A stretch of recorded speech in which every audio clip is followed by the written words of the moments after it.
Have you ever looked around and felt like everyone else seems to have more friends, more connections, more people orbiting their lives than you do? It's not just a feeling. There's a reason for it, a curious quirk of math and human behavior called the friendship paradox. The friendship paradox is simple yet profound. On average, your friends have more friends than you do. It sounds impossible, doesn't it? Like some kind of cosmic joke.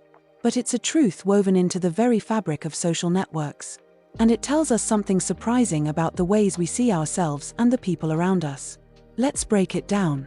Imagine your social circle like a web, each person a node, and each friendship a thread connecting those nodes. Some people have dozens of threads, dozens of friends. Others have just a few. When you choose a random person in this web and look at their friends, you're more likely to pick someone with lots of threads, because those people are more connected. They're the social butterflies, the ones who show up in everyone's lives. So when you look at your own circle of friends, you're more likely to see those well-connected people than the quiet ones at the edges. This isn't just a mathematical curiosity, it's something we feel, deep in our bones. It's that nagging voice in your head that says, why does everyone else seem so much more popular? It's the fear that you're somehow left out, that you're missing some secret code to belonging. But the truth is, it's not you. It's the paradox at work. The friendship paradox can be unsettling. It can make us feel small, as if we're always measuring up and coming up short. But there's another way to look at it, one that reveals a hidden beauty in this strange phenomenon. Because if your friends are, on average, more connected than you, it means you're connected to the very heart of your community. You're linked to the hubs of your social world, the people who weave us all together. You're not alone on the edges. You're part of the living, breathing center of human connection. It also shows us something about perspective. When we compare ourselves to others, we're not always seeing reality clearly.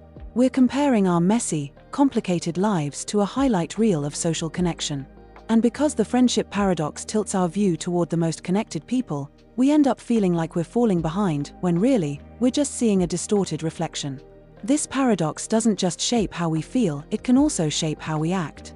Researchers have found that it can explain why ideas, trends, and even diseases spread so quickly. Those well-connected friends we all have.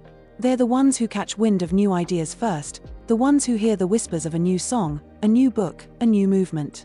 And because we're connected to them, those ideas reach us too. In a way, the friendship paradox is the secret engine of culture itself. But let's take this idea even deeper.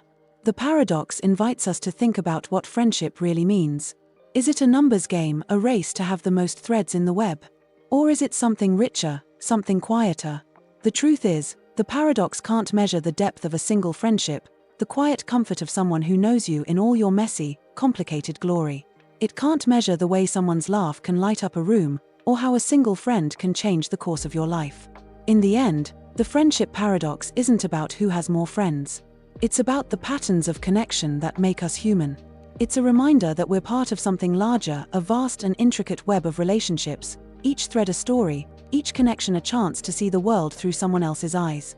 So when you feel like you're standing on the outside, watching everyone else with their crowded calendars and endless invitations, remember this: you're not alone. You're seeing the paradox at play.